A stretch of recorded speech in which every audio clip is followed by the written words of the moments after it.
Hi everyone, this is Dr. Diane Hayden, publisher of Natural Nutmeg magazine, and welcome to our Lunch and Learn live videos with our expert contributors on topics related to how to cope with the COVID-19 situation and uplifting interviews about natural therapies and how to lead a more holistic lifestyle.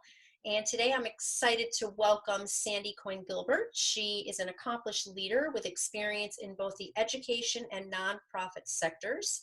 She specializes in working with adult learners and is enthusiastic about instilling a passion for lifelong learning for her students. Her work with at-risk and marginalized groups provided her with unique insights into the power of education for people in transition. Beyond the educational field, Sandi also has experience in marketing and nonprofit leadership. Most notably, she was one of the driving forces behind the development of the Ronald McDonald House in Springfield, Mass.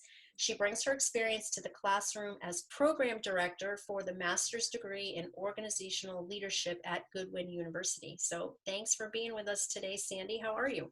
Thank you. I'm great, Diane. Thank you so much for this opportunity to talk about leadership in a really incredibly important time to talk about crisis and how leadership can impact. Yeah, I mean, I can't think of a more fitting topic for sure. So Definitely. let's just dive right in. How do you frame the idea of crisis leadership?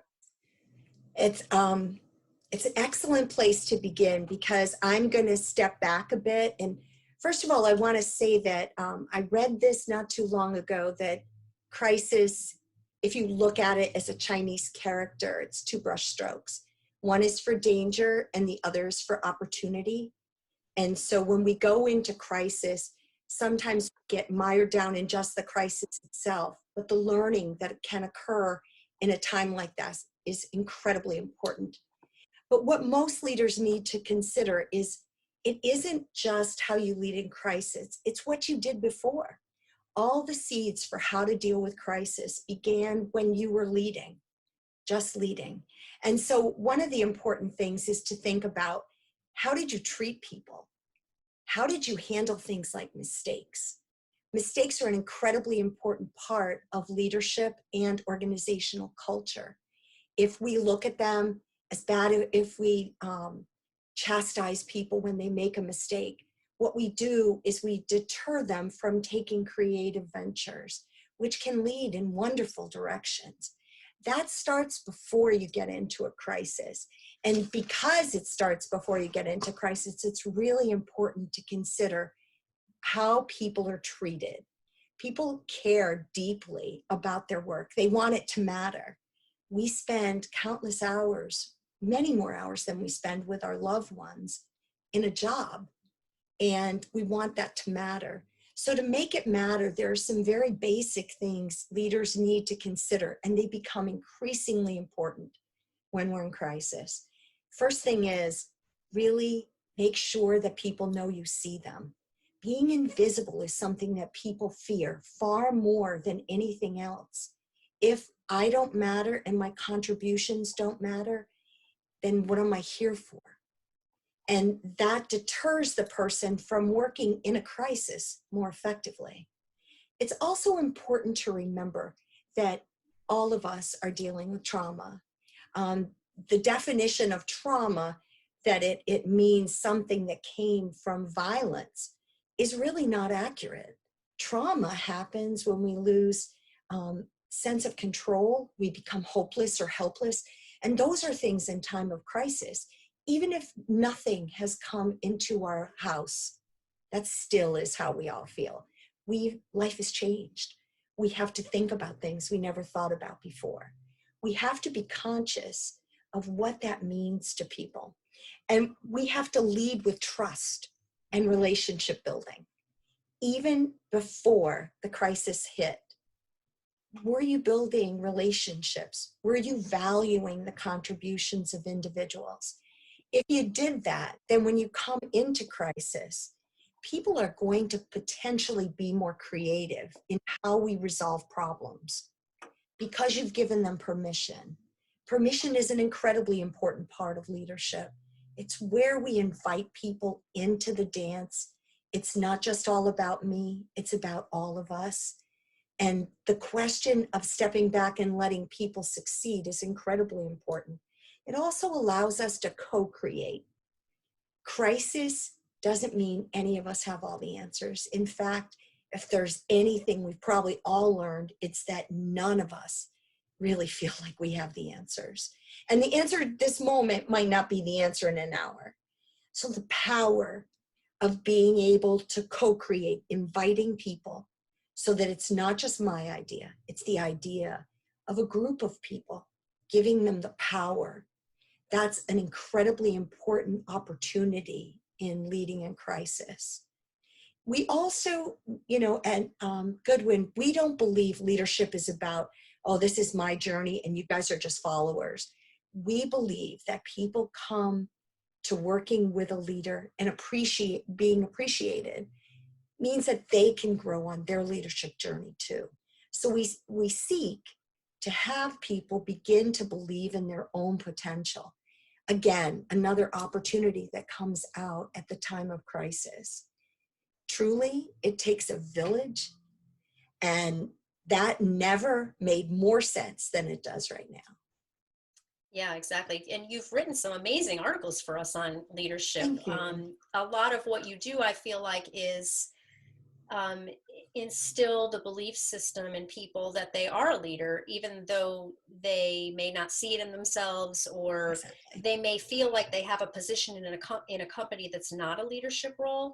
I think Mhm. your articles have been fantastic about just shifting perspective slightly so that people can Thank see you. that, every every position potentially you can have a leadership aspect of it, and it's just a matter of your belief in yourself about Right. the ability to be that leader. And being able to believe your work matters. Right. I feel that it does not matter what I do. What matters is the way in which I approach it and do it. And if I feel my work is important, I'm much more likely to do everything in my power to make a difference. And that propels companies forward. We know that the thing that transforms a workplace is transformational, authentic, intentional leadership that means to include people, the great includer. When you're included, you begin to dream or to think. And those are really important. A lot of my ideas are pretty simplistic. They're not, deep about theory. They're about human. This is a human experience. Leadership is the best human experience there is. It's all about being a human, accepting people with flaws. But one of the best books I ever read was Charles Fulghum wrote a book, Everything I Needed to Know I Learned in Kindergarten. And it sounds like but it's true. Yeah. It sounds silly, but it's like, don't hit people over the head with your truck. Well, if we transform that, don't hit people over the head with their ideas or their mistakes. Welcome them. You know, have cookies and milk, take naps, hold hands. When you walk across the street in a crisis, that's what you do. You hold hands. You try to keep as many people feeling like they're moving forward as possible. Right, exactly. Yeah. I love what you said about crisis also being an opportunity. I mean, that's what I've been saying, to our community of readers and also natural health practitioners in the magazine, is that I mean, I guess it's just the way that I'm made up. My perspective is always, I'm always looking for what is the positive, what is the opportunity, even in a tragedy or even in, a bad situation. What can we learn from it and how do we move forward versus getting stuck in, the Right. negative thinking of, oh, this is so awful. What am I going to do? Blah, blah, blah. So, I keep hearing the word opportunity. I'm glad that you said it too, because I feel like, and I've seen so many opportunities coming out of this, just in our little circle of holistic medicine, all of these providers being able to offer their services through telemedicine or telecoaching, and some of them creating a whole different revenue stream for their businesses, or just a way of doing business that's new and different and better in a lot of ways for both the patient and the practitioner. So it's been really, really fascinating to see some of the opportunities that have come of it. You're absolutely right. And I want to just mention that we have been forced to hit the pause button. Hmm. As we know it is not life as it is today, or will be going for what seems to be a fair amount of the future time period as we look forward. Things are going to be different. The people who take this difference and restructure, reframe how they can work with people are the people who will succeed. But also, this is a time when we personally take a pause. We start to realize how busy we've been, how many places we've run. We've never had this much time with our family and loved ones. And now we do. What do we learn from it? What do we learn with being with ourselves? What can we do so our quality of life is better going forward? And that's part of the opportunity here too, is to recognize that it isn't about having the answers. It is about having questions and posing them and having dialogue. I would also say two things I've learned specifically in times of pandemic is the best things to possess are qualities of patience and flexibility. If you can be flexible, you can think of things that, and you can do things, and you don't judge. Somebody falls off a call, it happens all the time. We are now less judgmental about things. Judgment isn't going to help. Co-creation is one of the founding things that I keep talking about. Actually inviting people to co-create with you, and it's different than collaborating. In co-creation, we actually come up with the idea together. And so it's got a synergistic feel to it that's just really amazing. But when we're going so fast, there's no time for that. And there's maybe no need, but now there is. So I think that's really incredibly important.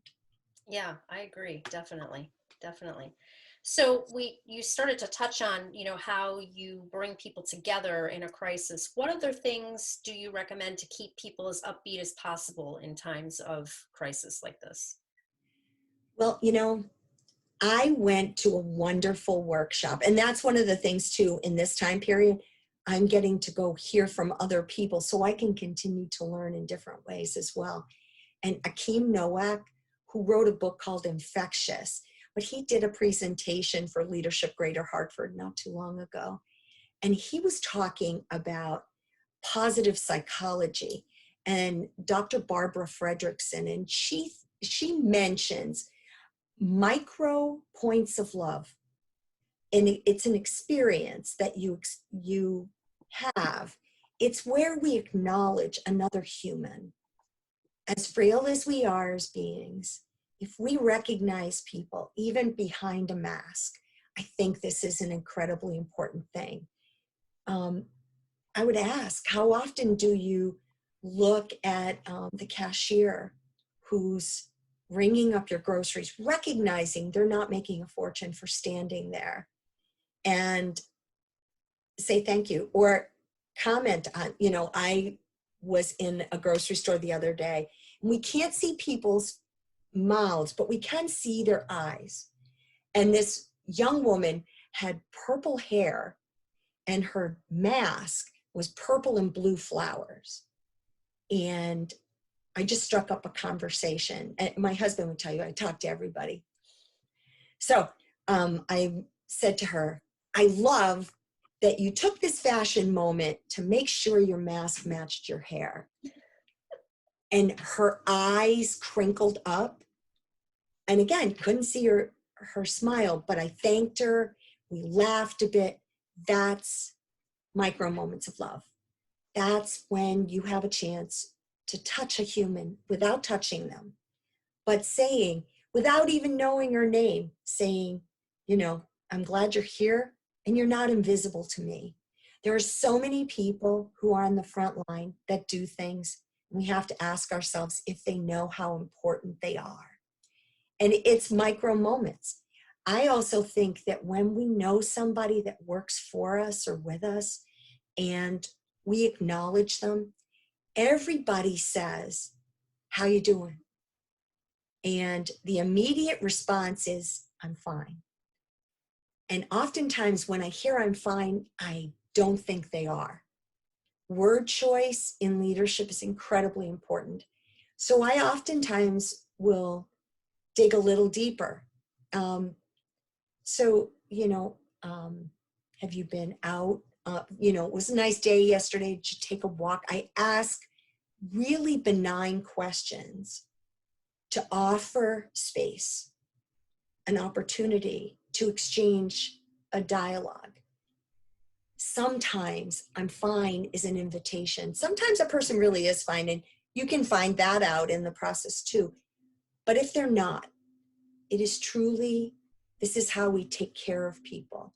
As leaders, we have to always be looking to remind people that it is important that they're doing what they're doing. We have to be caring and careful. Careful to respect privacy, but caring enough to invite dialogue in case the person does need it. And again, when I am, and there's this wonderful thing, it's a concept from Dr. Ahmed, who comes from Pima University. It's called radical hospitality. And it's the idea that we invite a total human into working with us or class with us. Even the parts that are nudgy or uncomfortable, we invite the whole person in so they can feel the safety of being welcome. Particularly in Zoom calls, it's incredibly important to make people feel that. I'd never thought about it until I went again to her workshop on trauma-informed pedagogy and recognized, yeah, we have to change some things. When I did that, I also began to realize that we cannot expect people to think or focus or recall like they could before this trauma. So that means we have to start to look at how we give directions or how we dialogue with people. If we're expecting people to leave a meeting and to do something, making sure it's clear. Sometimes it's repeating, but also sometimes it's inviting that what we heard is what the other person intended and vice versa. And doing that can make a huge difference. Focus, recognizing that people aren't going to focus. So blithely expecting that everybody's going to do their job as they've done it in the past, that's the old days. That's not now. So accepting focus. The joke with my students is I always say, you know how you eat an elephant? And when someone says, no, how do you eat an elephant? One bite at a time. And that is precisely how we do anything, no matter what the duty, the job. The idea is we must do it in small, digestible components. That allows people to have measured success, and that allows them to continue to evolve because they're not failing. Exactly. Yeah. And I think that leads me to the next question. As far as communication, you started to touch on that a little bit. You're absolutely right. I think that in so many ways we have to do things differently. Right. And I think that, even before a crisis, when you're communicating with someone, sometimes the points do not actually get understood the way that you either thought you explained it or the way that it's interpreted by the person. And that's just like, I've noticed that so many times just in my work relationships, where, you're communicating something and then you find out that either it didn't come out the right way or the person misinterpreted it or took it a different way. So it's compounded, I think, when people are under high levels of stress. Mm-hmm. So that's really important to stress in terms of communication. But what other, from your perspective, what other things would you suggest in terms of how people work together with enhancing communication skills? Excellent. First of all, I can't echo your sentiments enough. I want to remind us all that, remember when we were children and we played that game telephone? and you started a message over on one side. It still happens. Yes, it's the same thing. Really, we just go back to the again, this is why I believe in Charles Fulgram's book, because it does really make a difference. So here's the thing, radical hospitality, if we're communicating, we have to make sure the whole human is in the room with us. And here's a really important part of communication. There's always grief in the room, always. Everybody is grieving something that's in the room. And in times of grief, how do we handle things? How do we deal? It's so not easy. I want to tell you what, I did a lot of work with HIV and AIDS in the 90s. And one day I was with this group of social workers and we were doing a presentation about how to access resources. And I'll never forget, this one social worker said to me, the thing you have to remember, Sandi, is you're thinking the biggest thing in this person's life is HIV. I'm here to tell you that could be way down on the list. They could be thinking about feeding their family, keeping a roof over their heads, all these things. So, and I think of the pandemic the same way. There are people who had grief, who had difficulty, who had problems before this visited us. So if we go into a room always thinking there is grief in this room, I can't make it go away, but I can in some way acknowledge bringing everybody in and the power of what they're contributing and reinforcing their value. Here's where it's important to know people's names and to call them by name. I think if you have 50 people who report to you and you do not know all 50 people's names, that's a shame. That is missed opportunities. I have 76 students. I know their kids. I know their spouse. I know where they went to school. I know where they work, because I can create hospitality by knowing those things. And I create support for them, which keeps them learning. And learning isn't easy at any time. But if I remember that many of my folks that I deal with had a life that was a house of cards and has probably been blown down, then I can figure out places where I might be able to help them, or I might be able to know to tell them where a food pantry is. I would point out that one of the best things I've seen in the pandemic is that companies have gone to great lengths to do things that may not impact anybody in their immediate reach, like Feeding America or restaurant employees, relief fund, or Jose Andres and the Global Kitchen. These are things that people are funding, but employers are funding it. And it gives that person who works with the company, this is saying so much without saying a word. Our actions enable us to go further. Plato said countless years ago, be kind. Everyone you meet is fighting a difficult battle. And it is the hallmark of incredible leadership. If you think that everyone you're encountering is going to be like that, it makes a huge difference. When I was a kid, my dad was a life insurance salesman. And there's lots of stories I could tell you, but there's one. I was 12 years old and I was the most obnoxious 12-year-old probably on the planet. I was so sure I knew everything. I rolled my eyes repeatedly. I had no patience for any other human being.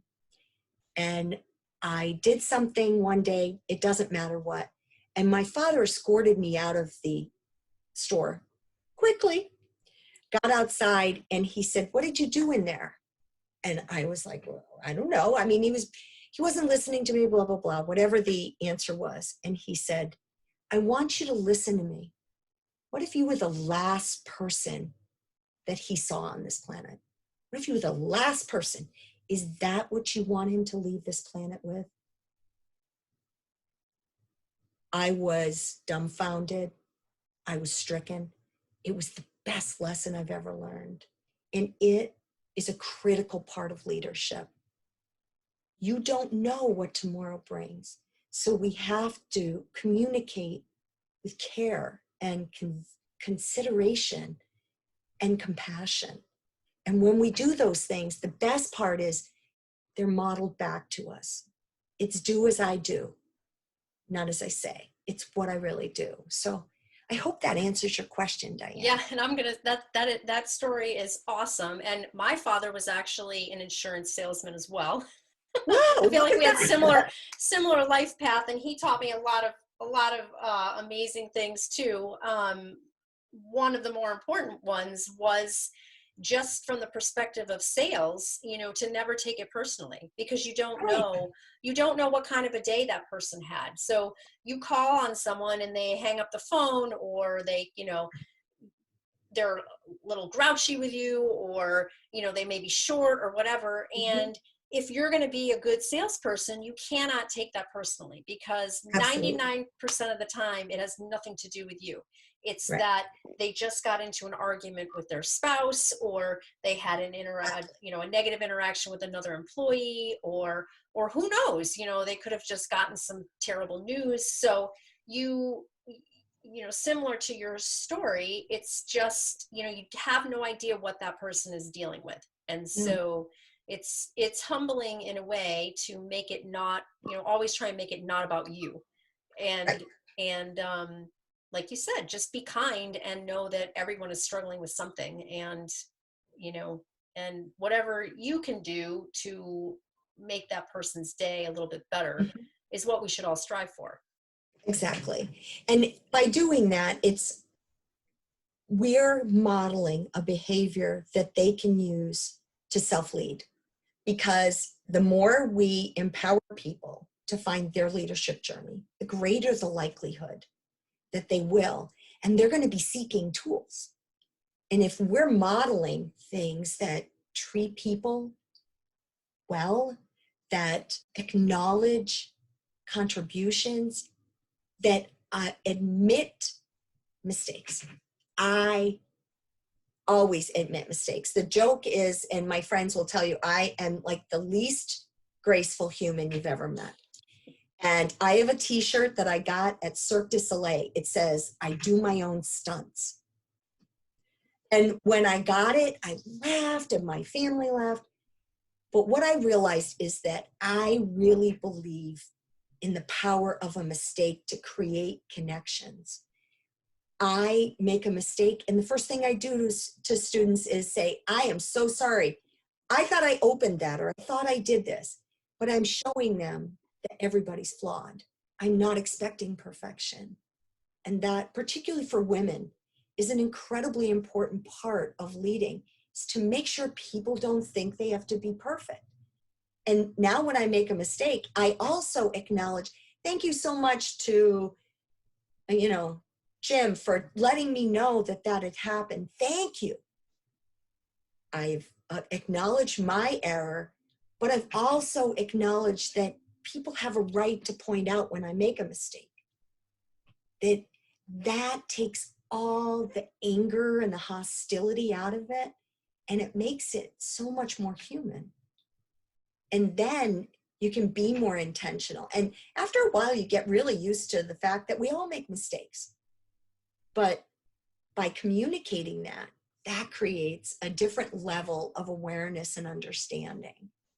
Yeah, definitely. I mean, my belief, and I was a person that had a very fixed mindset around failure and mistakes, and you know, felt like, oh, you know, I if I don't master this immediately, then you know, it means I'm not smart enough, or I shouldn't be doing it, or Mm, whatever. And when you become an entrepreneur, you learn very quickly that if you're not making mistakes, you're not growing. I mean, you exactly. have to. If you're not making mistakes, to me, that means you're not trying new things. You're not Right. putting yourself out there. You're not taking a risk, and you're kind of making your world small to maintain this, you know, this idea of perfectionist or perfectionism. So Exactly. I now believe that you know, making mistakes and failing at things is just what we all have to do, and it's okay, and it means that we're progressing. Exactly.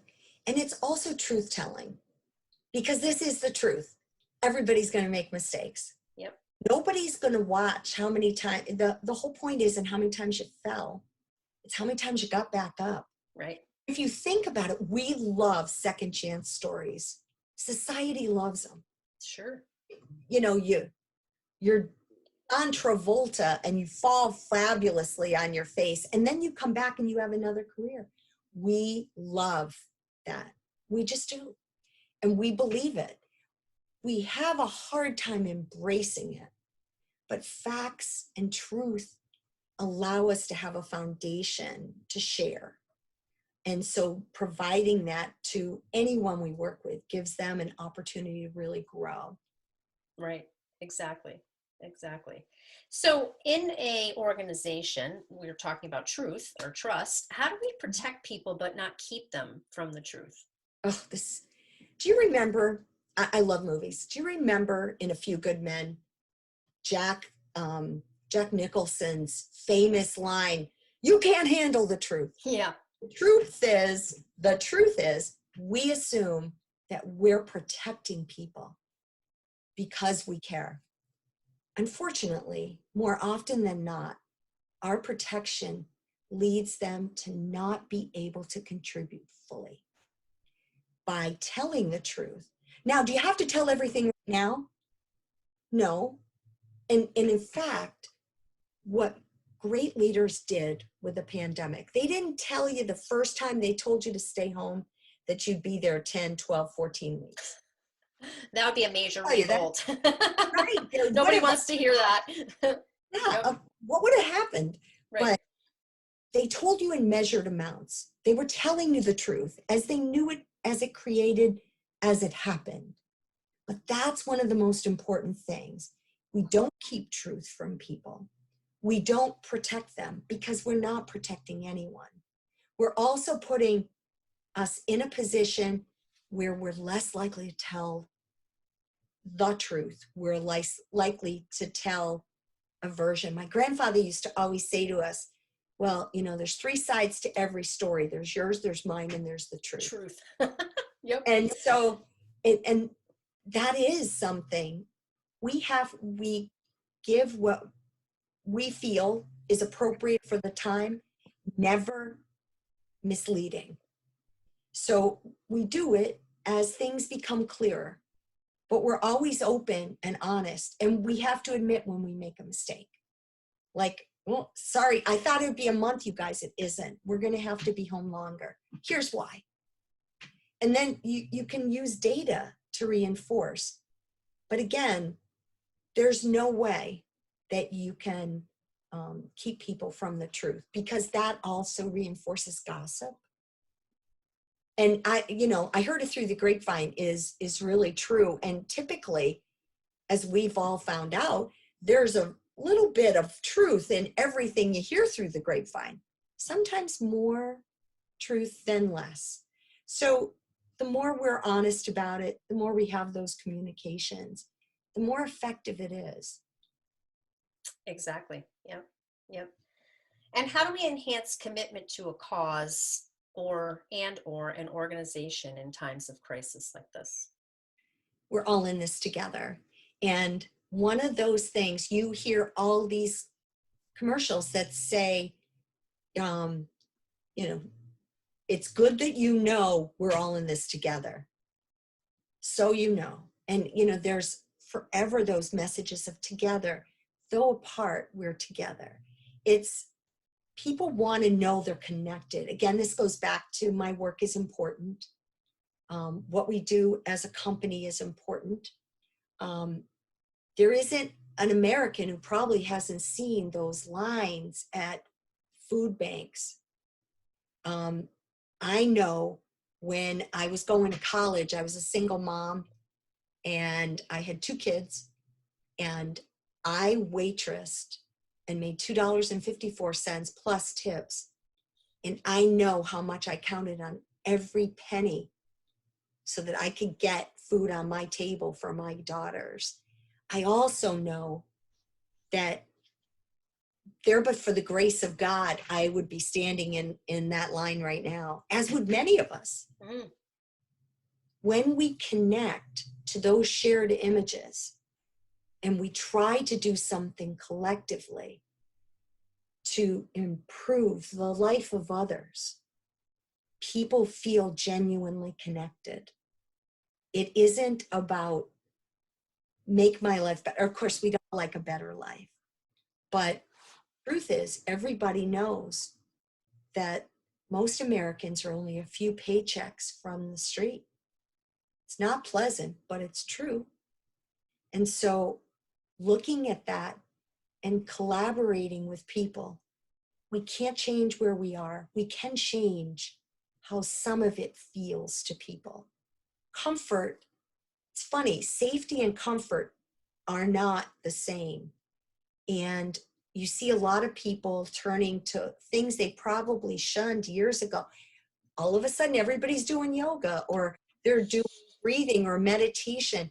We're all trying to find comfort and connecting that, having joint calls, having virtual celebrations with people that you work with.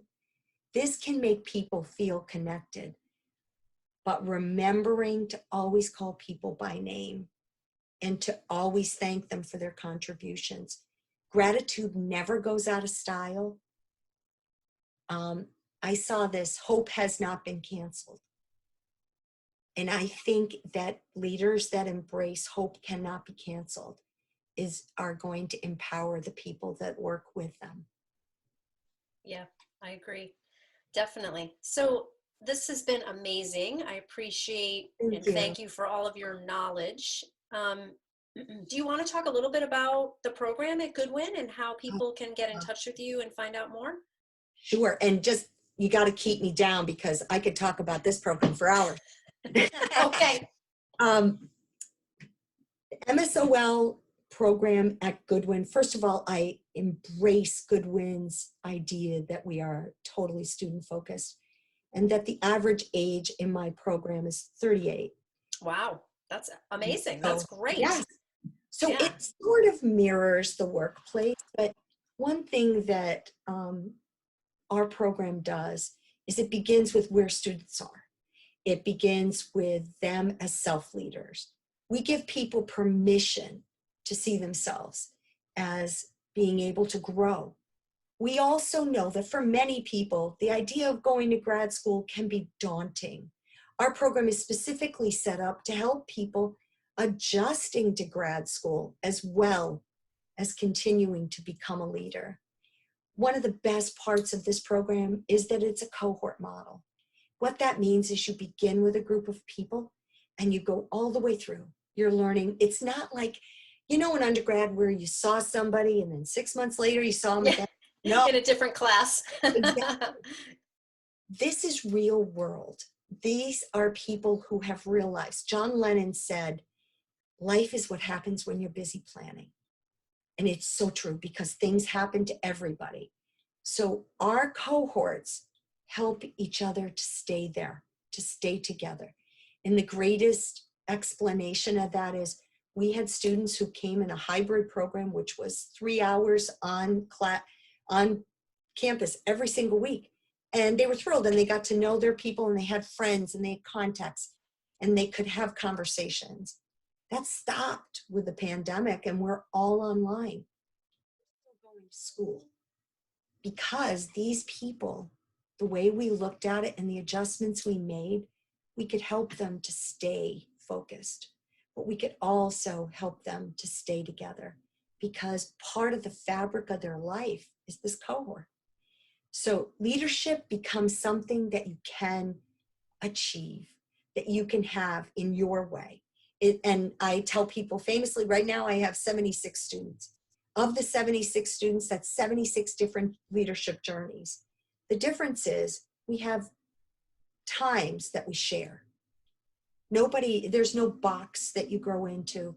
Everybody has the ability to be a leader in their own way, in their own time. So the program is 20 months. It is 10 courses, 5 terms. We have breaks in between. It is the finest program I've ever been associated with. And I've designed programs and I've worked in grad school, but this is the best. And it's not because of me. It's because of the incredible faculty we bring in. One of the things all of our students do is they do a TED Talk in their second class. Oh my God, that's amazing. Yes, they stand up and everybody says the same thing, Diane. I don't have anything I can talk about for 10 minutes. Yes, you do. Exactly. Everybody has a story about something. Exactly. And that's what we do. We help them to unleash the storyteller in themselves, and leaders are all storytellers. So they unleash, but if you could do that, you can do an interview, you can do a presentation. If you can stand for 10 minutes and talk about something, and usually what they do is share a part of their life, something in their life that got them to where they were. It might be a trauma, it might be a challenge, it might be a wonderful joy, but it's something that made them who they are today. And that's where they begin to see it. They are creating themselves, enhancing themselves, and learning how to help others to find the same way. So if you want to get in touch with me, I am S. Coyne-Gilbert, which is SCOYNEGILBERT at goodwin.edu, or my cell phone number. And everybody tells me this is probably crazy, but it works so wonderfully. Most people fear grad school because if something happened on a weekend, nobody's going to care. That's not true. Not a good one. Here's my cell phone, 512-749-2621. 512 because I lived in Austin, Texas for a few years. And I just never lost the air count. But to us, to get comfortable, and again, comfort and safety are incredibly important as you learn leadership. You have to know that there's somebody on your side. I have a wonderful life, so it's not like I'm sitting by the phone all the time, but we have an understanding. Text me at that number and I'll text you back. We'll set up an appointment when it's mutually convenient. But we're deeply committed to each student, and we're committed to them finding all the brilliance they have to offer. Well, that's obviously what makes the difference about Goodwin University, for sure. I love the cohort idea. I think that for an older adult learner, that is probably, you know, much more comfortable situation, because I would imagine, like you're saying, I think more people would go on to advanced study or graduate study, except they think that, oh my God, you know, I'm 35, 40, 45, 50 years old, whatever it is, and I'm going to be in this room with 25-year-olds. And that's so not the case. I mean, I Right. went back, I wasn't that much older, but I was definitely in my 30s when I got my, when I finished my PhD. And I've done some work with a couple of other, you know, the Graduate Institute in Connecticut and some other cohort learning type of institutions. And there are people there from, you know, sure, late 20s, but I've seen as old as 65. And so it really runs the gamut as far as range of age. And like I said, I really like that cohort format, because it's nice to get in with a group of people and then, you know, have that same group throughout your entire career versus entire learning process, versus being back and forth into different classes and not knowing people and that kind of thing. So, well, and it helps people. We have a very high retention. I'm incredibly proud of that. But one of the big reasons, and retention in grad school is not easy. There's a million things that can keep somebody from completing. We try to help people to see a momentary obstacle as opposed to a permanent one. But one of the things that keeps students coming is the fact that they have people that really are behind them, checking in on them, watching them. And it does matter. I operate as the program director. I also teach in the program, but I'm also their advisor and I'm a career coach. So early on in our discussions, we start talking about, what do you want to do? What do you want to be when you grow up? If you were to finally grow up, what do you want to be? And it allows people, if we start that conversation really early, it allows them to get to where they want to go. I think one of the biggest things that we offer is we are truly committed to making people better communicators. Like I said before, the TED Talk, but what's the biggest thing people are afraid of with grad school? Writing. I haven't written a paper in 10 years, or I haven't written a paper in, since I left my undergrad, or I don't know if I could do that again. And it's like, we do it in measured amounts.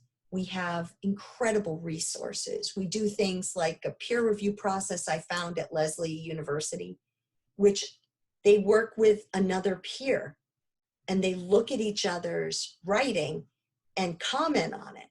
And they're held responsible. Of course, it's in a caring and careful manner, but we start to take away the fear of getting critical feedback. We have a writing tutor. We have many different things that we prompt, and incredible faculty that go to great lengths to make sure that they're learning, because nobody's going to tell you they didn't hire you because you can't write a sentence. But Diane, you and I both know plenty of people don't get jobs for exactly that reason. Oh, sure. Yeah. So we try to take every obstacle out of a student's path. That's awesome. And I think that this is just a great opportunity.